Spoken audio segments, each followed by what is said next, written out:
guys. I have a bit of baking to do today, so I thought I'd just bring you guys along. I have a lot of fun things I'm making, so I thought I'd make it sort of recipe, sort of vlog video. So let's get started. We're making macarons, which is exciting. I have a brand new bag of almond flour I haven't even used yet. We'll need 71 grams into my little sifter here. I hope you guys are doing okay. We're still in a pandemic. Last time I talked to you guys, I was in Little Shop of Horrors, which got canceled because of COVID, which is a bummer, but like I said, the theater I was working at was always super safe, so they made sure that precautions were being taken. Come on, 71. Close enough. We'll need 100. Originally I made these with 117 grams of powdered sugar, but that's a little sweet for me. Gotta tear it out. I might just do 100 grams and we'll see how that works. It's down here. So we'll get this sifted.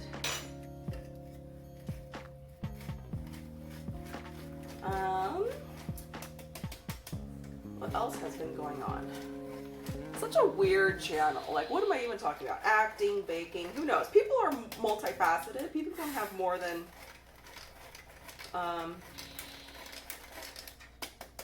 one passion, I think. Anyways, I've got that sifted. Now we're going to separate 2 eggs.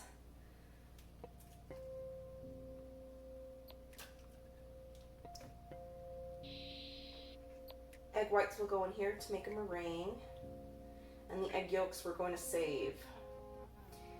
Now I'm really picky about my macaron recipes.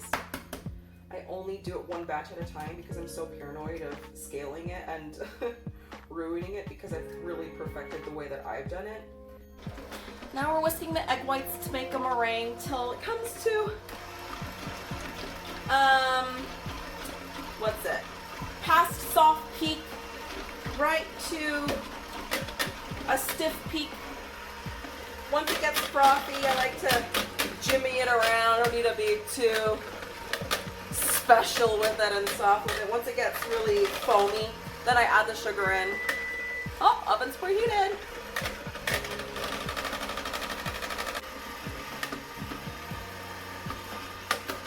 I'm adding in a 1/4 cup of sugar.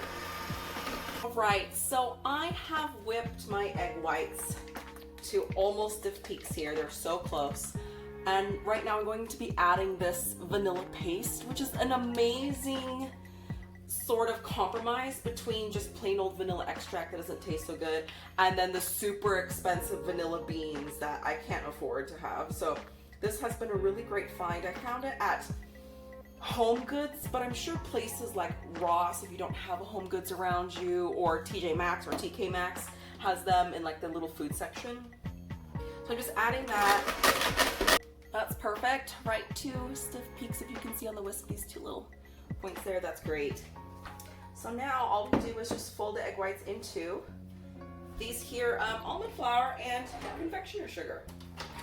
I'll use my cute little Valentine's whisk. I love Valentine's Day, it's my favorite. But I haven't been able to bake anything for anyone since COVID started because I've been so paranoid of getting it and then spreading it, and like homemade pastries are not really the safest thing right now, but things are starting to get a little better. What's really funny about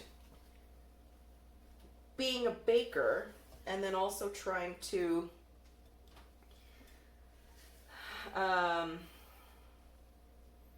live a healthier lifestyle, as in a healthier relationship with food, is that I am trying to eat what I can while still being healthy and feeling good, as opposed to like I used to cut out stuff. I used to deprive myself of stuff. I used to beat myself up about eating all these things, which is so stupid. But in quarantine, we've been able to work out at home, and Tyson bought like a home gym weight equipment, and I've been lifting weights, guys, and it's only been this was my second week on it, but I have been feeling so much better, so much stronger, so much happier. And I realized in my health journey or fitness journey that what's been really great is feeling the change of getting stronger, as opposed to I would run and punish myself on the treadmill and waste hours and hours every week at the gym because I like ate cheesecake and like had to stay in my calorie deficit, and it was just so toxic and so terrible, and it made me feel awful. And of course I never lost any weight, and now, my goodness, I don't really weigh myself too much anymore. I mostly just gauge how heavy I'm lifting. Like I said, it's only like week 2, but I'm already feeling so great. All right, this is sort of a runny ribbon.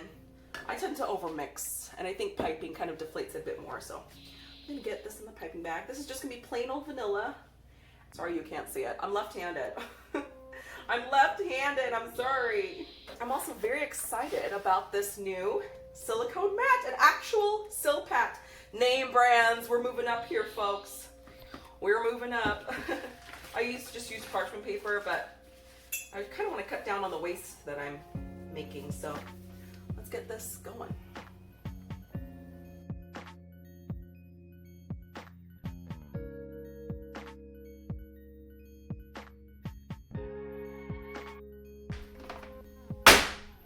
We do the taps to get rid of any excess air bubbles and also to sort of flatten them out. And we're going into the oven for, let's check them at 5 minutes, but it'll probably be around 7. Here are my macaron shells. I did the vanilla ones first here, and these ones will be vanilla too, but the blue ones will be like a blue lemon, just to match a sort of a theme that I'm going for. And the chocolate ones turned out the best. I had the least amount of wastage in the chocolate ones because it took me 2 batches to get the temperature right and to work with the Silpat for the first time. It really kind of threw a wrench in my process, but it's all looking so good and shiny. Look how cute these little ones are. Aww.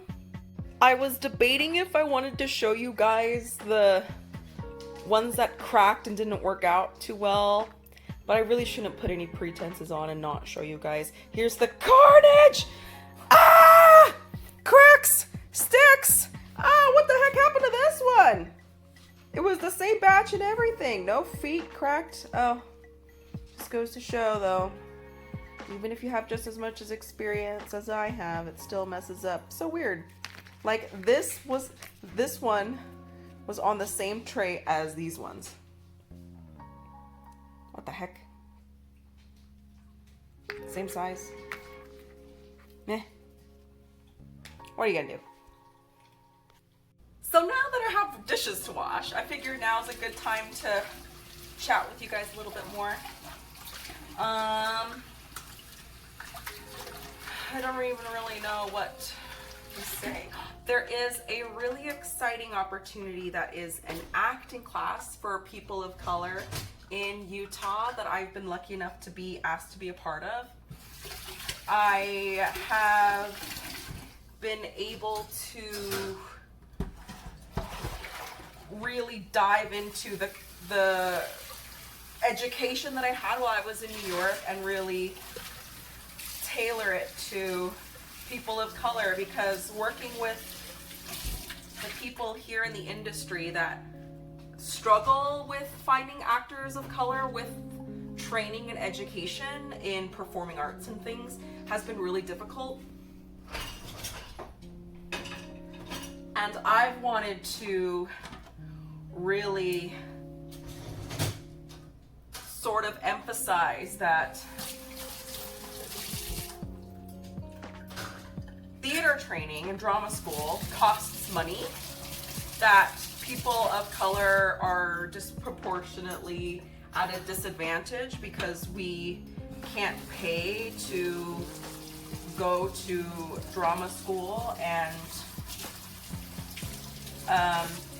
but that doesn't mean that people of color aren't talented. We just don't have the same opportunities. So I was approached by a fantastic gentleman who had an idea to extend that knowledge and that training at an affordable price so that we can be competitive. You know, there's so many people who don't know how to make a good self-tape, like Zoom audition. There's just like, it's so easy, but some people just don't know how to do it. Framing, the lighting, and if I can somehow make it better and easier and share that knowledge with people, then I'm not the only one. There's so many people out there who are willing to help. It's very exciting. This is so funny. I've never used our dishwasher to wash dishes. Apparently it's an Asian thing to like wash your dishes in the sink and let them dry in the dishwasher. But because we cook so often at home, and with the pandemic of us just being at home all the time, I was washing dishes every day, and I'm like, this can't be good for our water usage. So I'll just rinse, and then we'll probably stock up of like 3 or 4 days of dirty dishes and then run the dishwasher all at once. Who would have known? That's how you're supposed to do it.